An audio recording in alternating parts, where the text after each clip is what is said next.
Today we are going to take a look at the fairy tale Rumpelstiltskin, one of the many tales that were first penned by the brothers Grimes.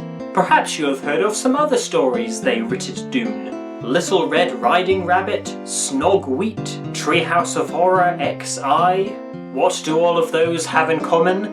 Well, correct me if I'm wrong, but at no point do any of the characters voice their opinions about KFC's Double Down.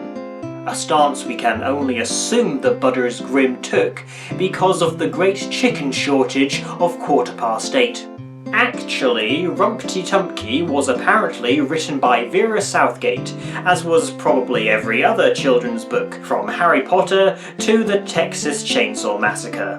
Bloody Germans. I can't believe they invented time travel just so they could go back in time and plagiarize our 20th century fairy tales in the 19th century.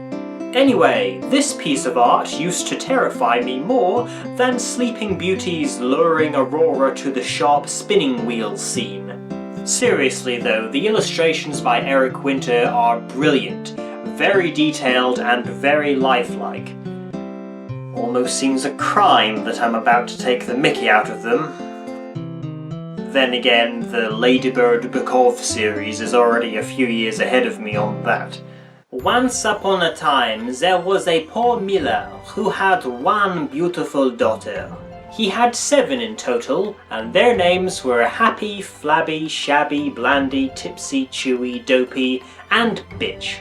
One day, the king sent for the miller. When the miller stood before the king, he was rather frightened, because he had seen Disney's Robin Hood and therefore knew that a certain percentage of the royal family were sadistic nutcases. Instead of remaining quiet, the foolish man said the first silly thing that popped into his head. "I have a daughter who can spin straw into gold." A very silly statement to make indeed, especially as the king had only wanted to ask him if he wanted to play with his giant chess set. "Your daughter is indeed clever if she can do as you say. Bring her to me tomorrow and we shall see." Calling a woman clever in those days was code word for "we are totally going to burn her alive for being a witch." The next day, the miller took his daughter to the king's castle. The king led the girl into a room that was almost filled with straw, just as the ghost of the noonday sun is almost filled with Spike Milligan, meaning that he appears in this hour-and-a-half film for less than 20 minutes. Almost filled! So did the miller even warn his daughter that the king was expecting her to perform an impossible act? Or did she just think, well, I'm fairly certain she's never tried to spin straw into gold, so maybe, just maybe, if by tomorrow morning you have not spun this straw into gold, you must die.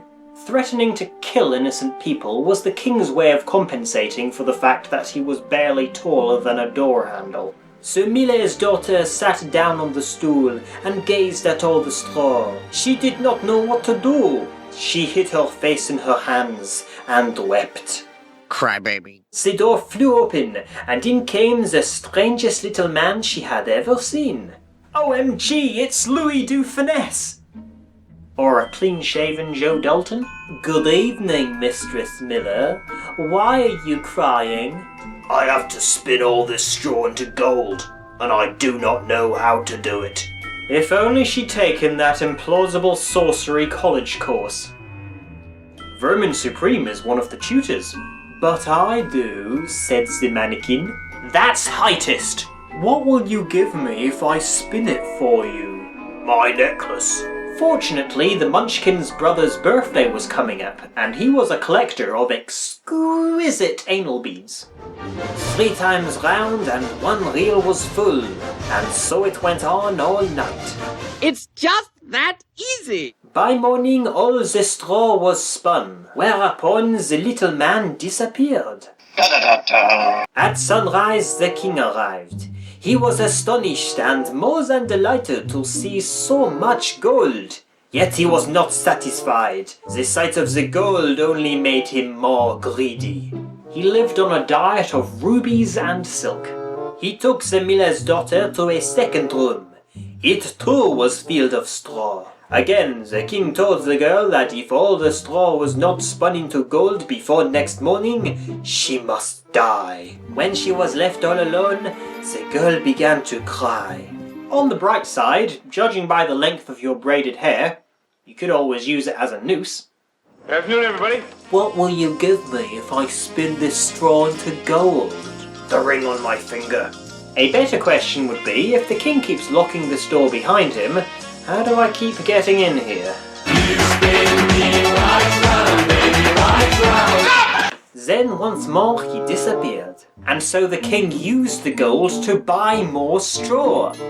And this went on until a dinosaur headbutted him in the chin. He led the poor girl to a third room. Spin this straw into gold before morning, and you shall be my queen. How about no? What will you give me if I spin this straw for you this time?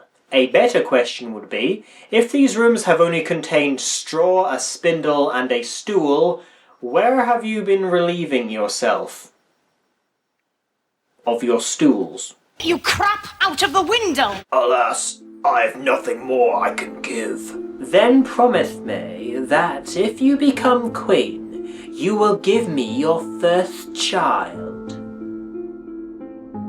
To be fair, the misadventures of Flapjack wouldn't have nearly been as marvellous if he hadn't gone off with an eccentric old creep. I may never become queen, nor have a child, thought the girl. So she promised. Even though the king just told you that he would marry you if you could turn the straw into gold a third time, plus condoms hadn't been invented yet. That's a face that says, I've been whirling and reeling so long that even Jafar thinks my mind has gone. When the king arrived, he was overjoyed at the sight of all the gold. He married the miller's daughter, and she became his queen. The miller himself wasn't at the wedding because she had only agreed to marry the king if he had her father deported by being shot out of a cannon. The queen was very happy. What's not to love about a man who keeps you locked in his dungeon and doesn't provide you with any food or water, plus threatens to kill you? Stockholm Syndrome. It only takes 2 days, apparently. The king and queen had a lovely baby. They were both filled with joy. Hello, darkness, my old friend. A few days later, the mannequin suddenly appeared in the queen's bedroom. Those palace guards are about as effective as using a cocktail umbrella for a parachute. Now give me what you promised. The poor queen was horrified and clutched her baby tightly. You expect her to live up to her end of the bargain? Obviously, Randy Sicklepin is the villain of this debate. The queen offered all the riches of her kingdom. The tiny man refused them all. You already own the face of France's most beloved comic actor, plus a pair of prison-issue trousers. What more do you want? I will give you 3 days. 3 days. And if in that time you can guess my name, you shall keep your child. That night the queen lay awake, trying to remember every name she had ever heard. She didn't bother to tell her husband the king because even the actor playing him was so flabbergasted at her foolishness that he walked off the set.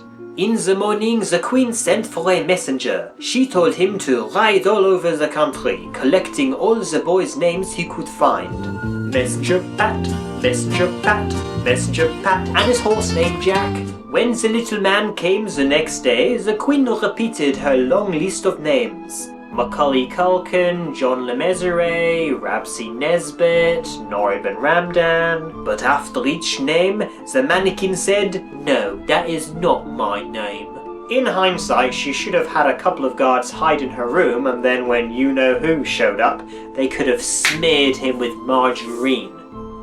And if there was time, chopped his head off with a hammer. On the 3rd day, it was very late when the messenger returned.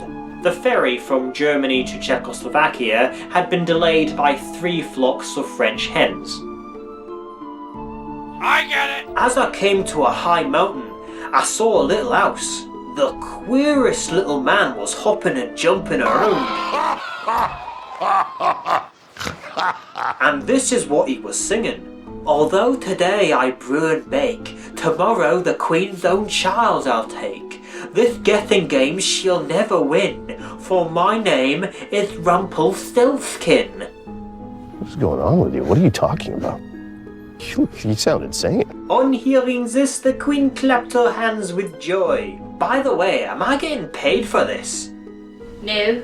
When the mannequin arrived, she pretended she still did not know his name. Is your name Twinkle Toes? Amanda Hug and Kiss? Hugh Jazz? Seymour Butts? Does it happen to be Rumpelstiltskin? Fortunately for Rumpelstiltskin, the Queen has no concrete proof that he is the same person the messenger saw. So as long as he plays it cool... A witch has told you! A witch has told you! Idiot! He stamped his foot so hard, his right leg went through the floor. At that, his anger increased. He seized his leg with both hands and began to pull with all his might. He pulled so hard that at last the leg came out of the hole.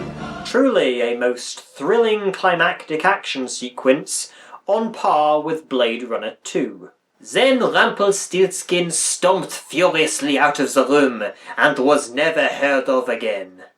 And that night he came back to the castle and slit the queen's throat.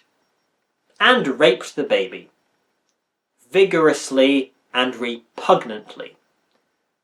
Repugnantly did he rape that baby. The moral of the story is, don't take pity on your victims by giving them 3 days to solve your puzzle. I'm sure this is likely answered in other slightly longer versions of this story, but why did the king send for the miller in the first place? Why didn't Joey de Dalton just grab the baby and teleport home like he was supposedly capable of doing? And how dare you constantly refer to this woman as a girl? Do you realise you have ushered an entire generation of males and females onto anti-feministic... triggers?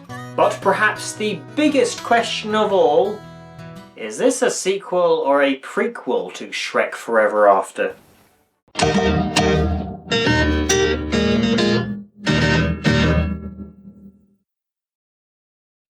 Cock.